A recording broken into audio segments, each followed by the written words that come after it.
Bismillahirrahmanirrahim. Assalamualaikum warahmatullahi wabarakatuh.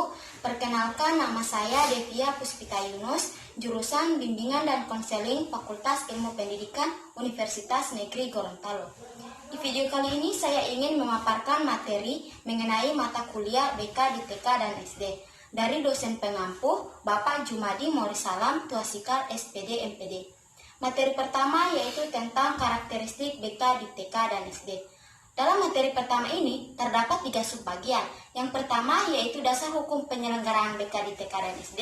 Yang kedua yaitu pengertian bimbingan serta perbedaannya dengan pengajaran dan latihan.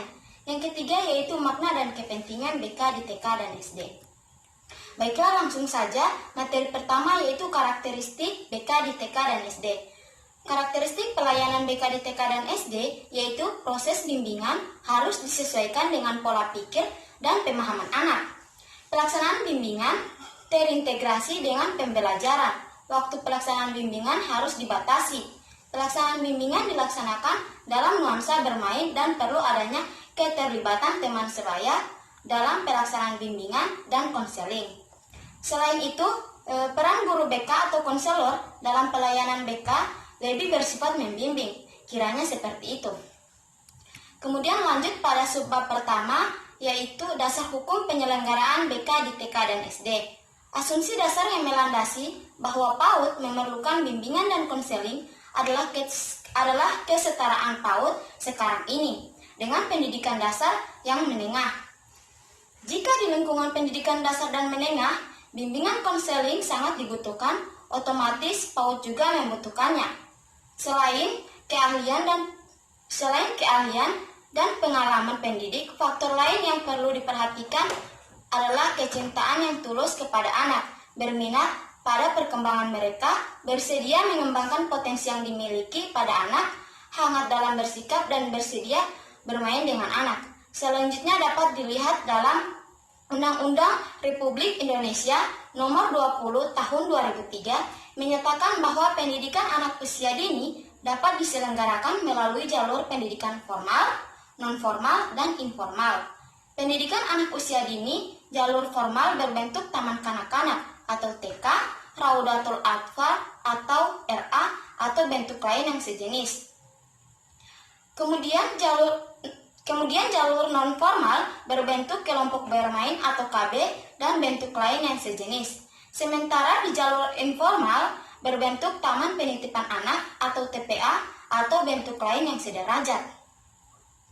Dalam perkembangan selanjutnya, pelaksanaan bimbingan di sekolah dasar diatur melalui peraturan pemerintah PP nomor 28 tahun 1990 yang menegaskan bahwa bimbingan dan konseling di pendidikan dasar dilaksanakan oleh pembimbing. Lebih lanjut pada PP nomor 28 tahun 1990 pada bab 10 pasal 25 ayat 1 menyatakan bahwa bimbingan merupakan bantuan yang diberikan kepada siswa dalam upaya menemukan pribadi, mengenal lingkungan, dan merencanakan masa depan.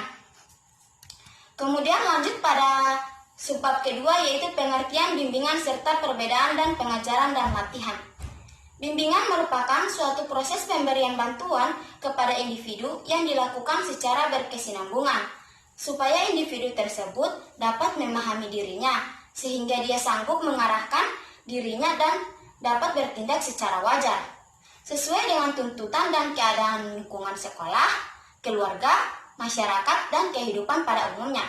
Kemudian pengajaran di sini merupakan intervensi yang disengaja yang mencakup perencanaan dan penerapan aktivitas dalam pengalaman instruksional untuk memenuhi hasil yang ditujukan bagi peserta didik seperti dalam pengajaran mengajar. Seperti itu. Kemudian pelatihan di sini merupakan suatu proses di mana orang-orang mencapai kemampuan tertentu untuk membantu mencapai tujuan organisasi. Oleh karena itu, proses ini terikat dengan berbagai tujuan organisasi.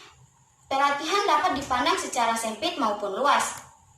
Kemudian lanjut pada subbab yang ketiga yaitu makna dan kepentingan BK di TK dan SD.